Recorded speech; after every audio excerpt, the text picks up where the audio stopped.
ካብ ሓይሊ ምክልኻል ትግራይ ዝተዋህበ እዋናዊ ሓበሬታ ዕሱብ ሰራዊት ስርዓት ብልጽግና ምስ ዕጡቃት መሐመድ ሐምዳን ደጋሎን RSF ካብ ዝተፈላለዩ ከባቢታት በአስገዳድ ዝኣከቦም ሚሊሻታትን ካልኦት ዕጡቃትን ሒዙ ብዕለት 25 ሐምለ 2018 ዓ.ም ኣብ ዞባ ምዕራብ ትግራይ በአንፈት ሸረሪና ብልዕሊ ሰራዊትና መጠነ ሰፊሕ መጥቃዕቲ ምኽፋቱ ብእዋኑ ብመንግስቲ ትግራይ መግለጺ ከም ዝተዋህበ ይዝከር። ኣብቲ ቦታ ዝነበረ ሰራዊትና ነቲ ብወገን ዕሱብ ሰራዊት ብልጽግና ዝተኸፍተሉ መጥቃዕትታት ብመስተንክራዊ ጅግንነትን ጽንዓትን ተዋጊኡ ብምምካት ኣብ ልዕሊ እቲ ዕሱብ ሰራዊትን መሻርክቱን ሰፍ ዘይብል ክሳራ ኣብጽሑን ብኣሽሓት ዝቁጸሩ ምዉታትን ቁስላትን ብምግባር ካብ ሕሞራ ክሳብ ጎንደር ኣብ ዘለዉ ትካላት ጥዕና ብውግኣ ዝተጨናነቑሉ ኩነታት ተፈጢሩ እዩ። ሕዚ እውን ኣብዚ ከባቢ ዝርከብ ሰራዊትና ነቲ ልሙድ ናይ ዓወትን ጅግንነትን ታሪክ ፈጺሙ ንቐጻሊ ተልእኹኡን ዝበለጸ ዓወት ንምርግጋጽ ቁመኑኡን ኣቀማምጡኡን ኣመዓራርዩ ድሉው ኮይኑ ይርከብ። ብወገን ጀኖሳይዳዊ ስርዓት ብልጽግና ነቲ ዝገጠሞ ዘይገመቶን ዘይተጸበዮ ስዕረት ንምሽፋንን ዝተፈላለዩ ናይ ሓሶትን ምድንጋራትን ወረታት ብምንዛሕ ኩሎም ሜላታት ፕሮፓጋንዳ ተጠቂሙ ነቲ ትርፊ ስዕረት ዓወተ መዝጊቡ ዘይፈልጥ ሰራዊቱ ሞራል ንምጽጋንን ንህዝቢ ኢትዮጵያን ማሕበረሰብ ዓለምን ንምድንጋርን እንዳጻዕረ ይርከብ።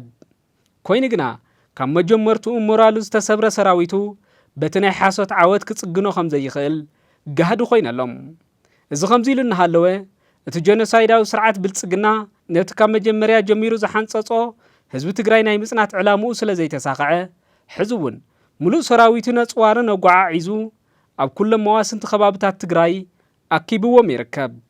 ስለ ዝኾነ ዳግማይ ኩናት ጽንተት ንምጅማር ኣብ ዘኽእሎ ድልውነት ከም ዘሎ በብኸባቢኡ ኣብ መሬት ዝረኣዩ ዘለዉ ምልክታት መረጋገጺ ሓቅታት እዮም።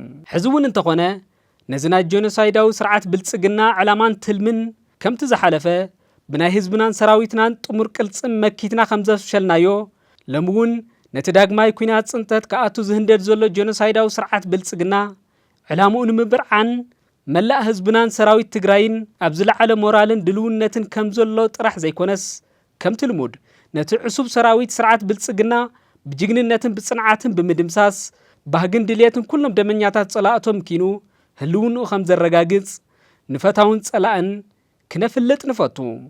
ዘበት ንብሔራዊ ጽንተት ክብርን ሞገስን ንሰማዕታትና ካብ ማእኸል ኣመራርሓ ሓይሊ ምክልኻል ትግራይ ሐምለ 28 2008 ዓ.ም መቐለ ትግራይ።